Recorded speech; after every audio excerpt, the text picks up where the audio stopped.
สบายดีพี่น้องสบายดีFCเบิร์ดสุขุสุคนเนาะพ่อกันคือเก่าคือเดิมพี่น้องกับซ่องแม่บุญมาบ้านเฮาเนาะพ่อกันมื้อนี้พี่น้อง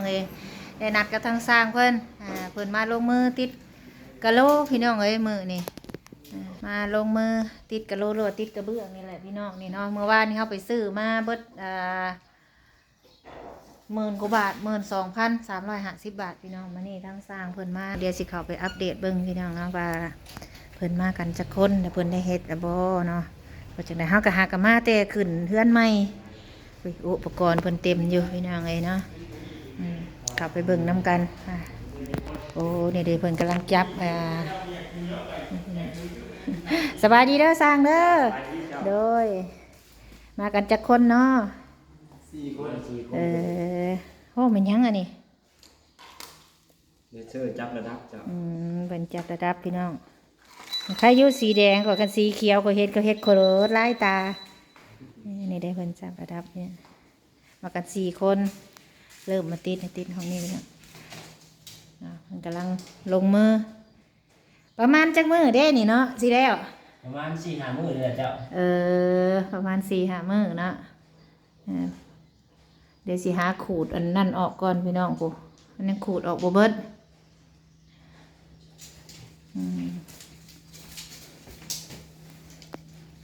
นี่เพิ่นจับระดับพี่น้องเบิ่งง่ายมันแจ้งของบางคนเพิ่นออกสีเขียวบางคนเพิ่นก็ออกสีแดงประมาณ4-5 มื้อแล้วเพื่อนบ่เผื่อไว้นะถึงเผื่อบัดเฮ็ดลงมือเฮ็ดอีหลีก็ประมาณ2-3 มื้อก็มีเอาไปเลยโอ้เพิ่นติดกระเบื้องนี่เพิ่นต้องแช่น้ำก่อนบ่หรือว่าได้นี่แม่นเจ้าโอ้เป็นได้คือว่าแช่น้ำเพื่อบ่ให้มันดุให้ปูนแห้งไว้มันจะได้จับหยุดดีเจ้าโอ้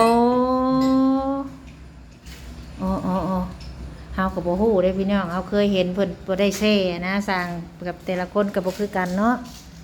อันนี้เพิ่นต้องแช่น้ำแนวนี้เนาะเพราะเราจังว่าแช่กระซ้ำถามหากระซ้ำใหญ่ว่าซั่นมีกระปุ้ยเขียวมีขับมันแช่ไว้ได้แช่มันเต็มเลยติแม่นมีแต่กระซ้ำซั่นเด้กระปุ้ยเขียวบ่มีก็มันน้อยต้องแช่เนาะประมาณ3-4 มื้อแล้วค่ะเนาะหักฮอดเนี่ยเด้ออยู่เฮือนข่อยนี่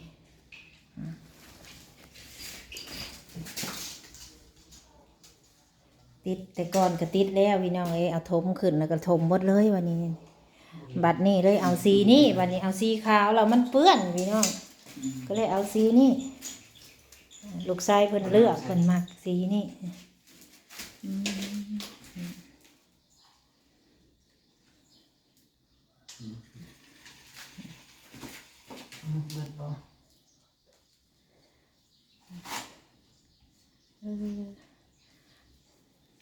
เป็นติดไปเทื่อละห้องบอกคือว่าติดพร้อมกันเลยบอกหรือว่าจังใดติดผู้หนึ่งติดห้องนี้โอ้แบบว่าห้องไผห้องมันมันอยู่ห้องเดียวว่าพัดลมมาเปิดเนาะอยู่คนละห้องมาคู่กันแล้วใครอยู่หันนั่งติดพัดลมเขาเจ้าปั้นนะมันฮ้อนอันนี้หันนั่งก๊อกไปใครเนี่ยเนาะคุณแหลมห่อนแบบตลอดยาวเลยนี่ร้อนแบบแล้วเป็นกำลังลงมือพี่น้องเพิ่นมาเว้าเพื่อไว้ประมาณนั้น4-5 มื้อเพิ่นว่าเนาะทางนี้เพิ่นกระจับแล้วทางนี้เพิ่นกระจับแล้วนี่ดูพี่น้องนี่เพิ่นสิผูกสิเนาะเพิ่นสิมีเสื้อของเพิ่นแล้วเฮาสิเอาสีมาทาน้ำพี่น้องมันทาบ่ทันแน่เนาะพอสิทาผัดเฮือนมันยังบ่แห้งผัดยันทามันยันว่ามันบ่ติดคักเด้พี่น้องตามที่เห็นเพิ่นว่าเพิ่นต้องให้เฮือนแห้งก่อนว่าซั่นอันนี้มันยังบ่ทันแห้งปานใดนะเนี่ยแล้วเฮาก็สิหาอันแนวมาคัดออกก่อนมันด่างเนาะคันเฮาทาสีเฮาก็ต้องปูกะโลบ่ให้มันหยดลงมาได้พี่น้องมันจังสิได้เนาะเดี๋ยวทางพี่เพิ่นจับเลยตัวนี่ทางพี่เพิ่นจับระดับแล้วทางนี้เนาะ ส่วนทางนี้เพิ่นจับระดับแล้วเฮือนเฮายังบ่ทันแห้งสิเฮาทาสีมันก็สิติดอยู่บ่ กินสีห้องพื้นก่อนติดอยู่ ว่าสิซื้อสี ห้องพื้นไว้ประมาณ 2-3 มื้อกินสีกิน ว่าสิ ไว้ก่อน ว่าสิซื้อสีมาทา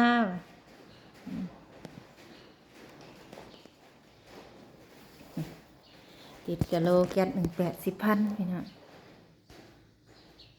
นี่กันต้องจับระดับนี่จ้ะ เห็นชัดเลย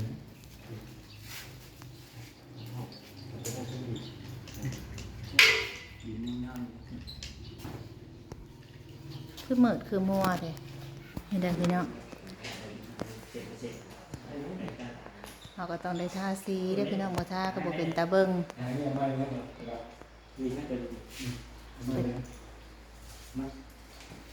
ซื้อเวียนทำไมไม่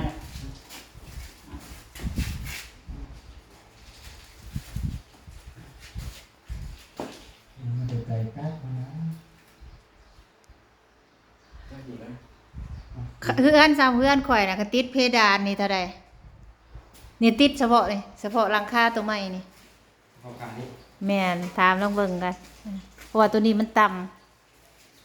นี่เฉพาะ เรื่องของเราเนาะ แม่นนี่ซีนี่แหละซีนี่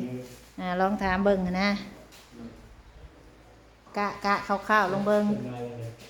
ลาสิไล่เบิ่งได้ปะ นี่ก็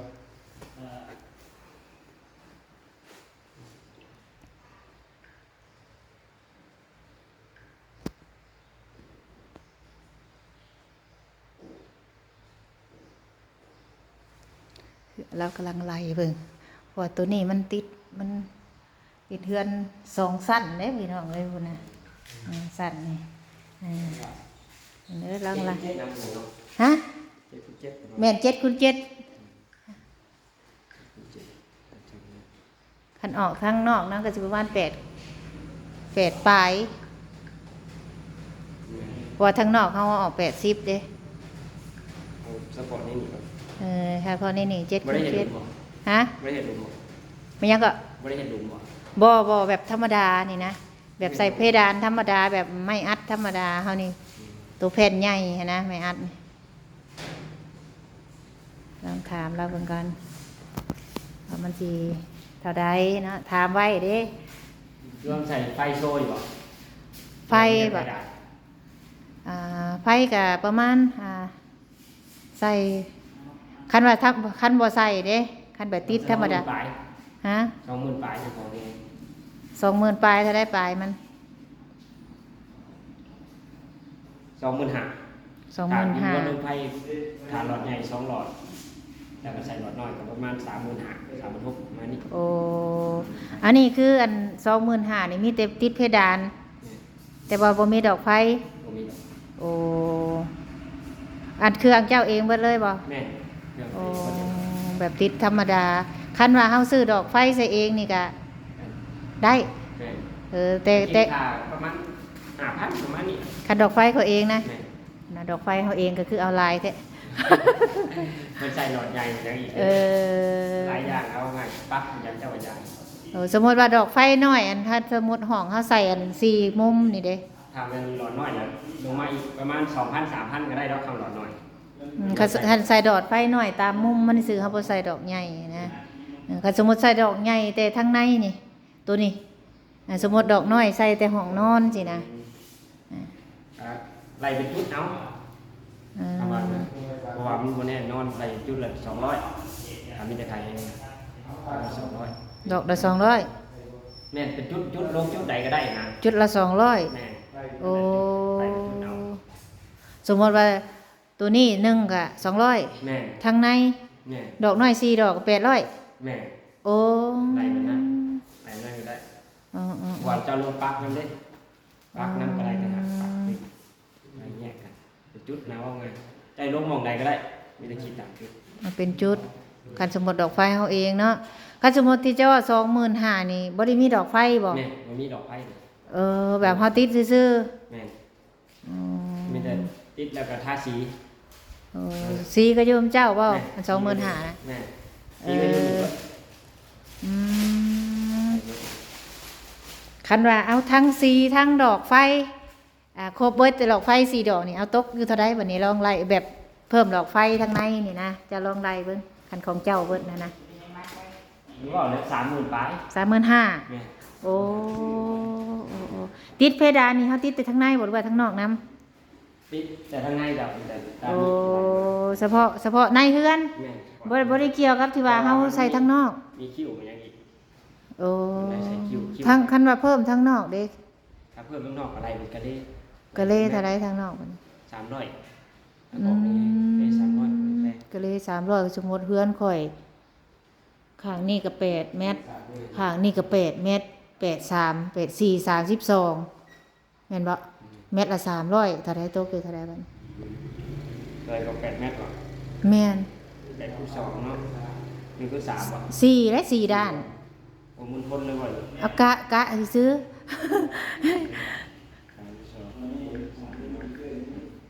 ตกอยู่ 9,600 โอ้9,600มาบวกใส่4 35,000ตกอยู่เท่าใดฮะ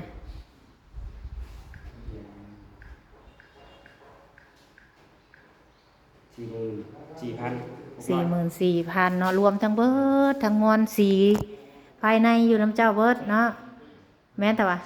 ทาทางในนี่ บ่ทางในมันเจอสี หึ บ่มีแต่สีนั่นซื่อ โอ้มีแต่สีที่เจ้าว่าสีมีแต่สีเพดาน แม่ โอ้ที่ทาในห้องนี่ห้องเฮาเอง แม่ โอ้ก็จังสั้นแต่บอกเราว่าคิดว่าทาสีให้นำเลย บ่ โอ้มีแต่สีทั้งเทิงเนาะ เพราะว่าสี1มื้อนี่ลูกค้าก็บ่เอาดอกสีลาวเพราะว่ามันมีแต่สีไทยเขามีแต่ฮิตสีไทยแล้วผม แม่นสีนั่นเฮานี่ปึ๊บนี่ ของแท้ คือถ้าแต่ละหลังนี่ขนาดเขาซื้อสีเองก็ยังเบิด4-50,000เลยนะ แม่น เอาสี แม่น สี แม่น สี แม่นเดียว สี แม่นโอ้คันว่าเฮาติดเพดานซื่อๆบ่ได้ใส่ดอกไฟเนาะดอกไฟอันเก่าเฮานี่ก็คือคันดอกไฟยาวธรรมดานี่ก็ ดอกไฟยาวนี่ก็สีนั่นแท้ หืม คือมันบ่งามไฟยาวของเขาบ่งาม บัดนี้ข่อยว่าสิให้ลูกหลานมาเดินสายไฟให้อยู่เดินสายไฟเมียนว่าแต่ว่าเฮาต้องคันว่านั่นต่อสายไฟไว้เนาะ ถ้าต่อสายไฟไฟก็สิถือลง คันเฮาเดินสายไฟไว้แล้วนี่สิถือลงอีก แม่ถือลงอีก โอ้ วางอย่างนี้ก็ได้นั่นแหละเด้ เออ ทางไปดู กะไว้ตกอยู่ประมาณ30,000เนาะตกอยู่เนาะว่าประมาณ30,000เนาะ แม่น คันว่าเกี่ยวทั้งเฉพาะทั้งในทั้งนอกบ่เกี่ยวทั้งนอกตกอยู่ประมาณ9,300บอกอยู่นี่ ๆไหนประมาณนั้นแหละ เอารายรวมแล้วถึงตกอยู่ประมาณ40,000เนาะ จ้า เอาโอเคขอบใจรายถามเพื่อความอยากรู้นะนี่เนาะพี่น้องเฮาถามแล้วเนาะเรื่องติดเพดานเนาะติดด้านในนะทุกคนเฉพาะนี่เนาะเฉพาะนี่บ่เกี่ยวกับทางนี้เนาะที่เฮาถามแล้วนี่เฉพาะมีแต่ค่านี้เนาะค่าที่เฮาเฮ็ดใหม่นี่นี่4ห้องนี่4ล็อกนี่เนาะบ่เกี่ยวกับ2ห้องนี่เพราะว่า2ห้องนี่มันอาจสิติดบ่ได้เพราะว่า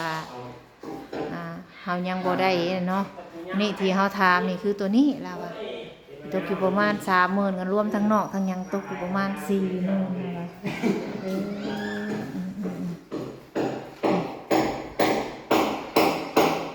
เอาจังได๋ก็เฮาก็ถามไว้พี่น้องบ่ถามมันก็สิบ่ฮู้เนาะตัวนี้ติดเพดานนี่สิบ่ได้มันต่ำเนาะ ได้ เอา ไปกันหมู่กันอะไร เอ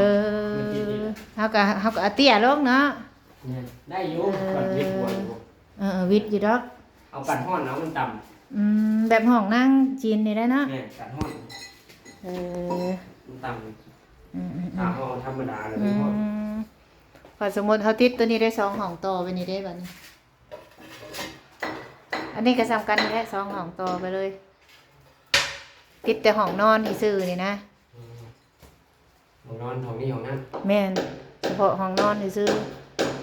ทำกันดิ ๆแม่นสำคัญตัวนี้มันเลิกชื่อ ตัวทางหลังนี่มันเลิกได้ยังบ่ได้เอาขี้ดินขึ้นสิได้เบิ่งได้ถามไว้ได้เพื่อเฮาจะฮู้เนาะจะมีเงินมาอยากติดปีหน้ามันสิขึ้นอีกแล้วติ ข ขึ้นเจ้าน้ำมันกันนะ เป็นตาน้ำมันบัดน้ำมันลงก็ลงแต่แม่จะมันลงเลย ประมาณหมื่นนี่แหละ สองห้องนี่บ่ แม่นประมาณหมื่นนี่แหละครับผมกัน เออเพราะว่าเฮามีแต่นี่เนาะ แม่น ประมาณ10,000แล้วว่ารวมแล้วก็สิตกอยู่ประมาณ50,000รวมทั้งเบิดเนาะเอาซะพี่น้องถามเพื่อว่าจะฮู้นำสร้างเพิ่นเนาะขอบใจหลายๆเอาให้เพิ่นเฮ็ดเวียกก่อนใช้ว่า4คนไปใช้ผู้หนึง ไปส่งอันนี้ เออ ส่งน้ำให้เพิ่น นี่ตะปลา เจ้าของเพื่อนบอกไปหาหลังนะ อืม เพราะว่าที่งานเขาลงไปเห็นคน อยู่พุ่นมีจักคนอยู่บ่ นี่ก็คือบ่อ คื ยู่ อว่าเขาเห็น6-7คนนี่แหละ กับทีมงานเจ้านี่บ่ ให้ผู้หับเหมาในบ้านไปหับต่อนะ เออ งานว่าให้เขาไปหับต่อ โอ้จะรับงานให้เขาต่อ แม่ เออ พอมันเห็นว่าท่านอันนี้ก็ยังเป็นป้าอีก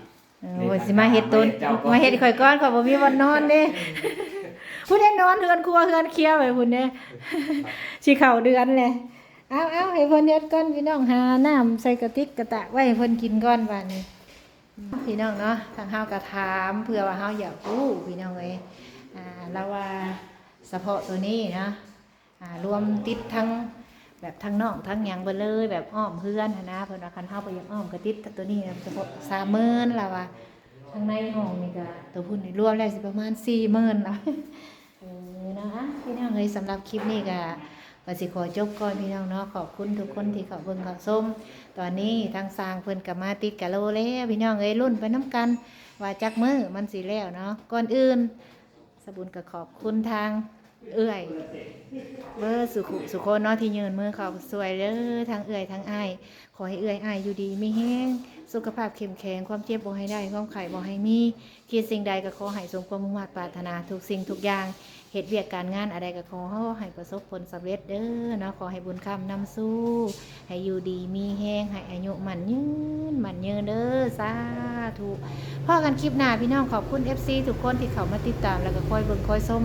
ให้กำลังใจเฮาเนาะขอบใจหลายๆเด้อที่เบิ่งคลิปให้บ่ขาดโฆษณา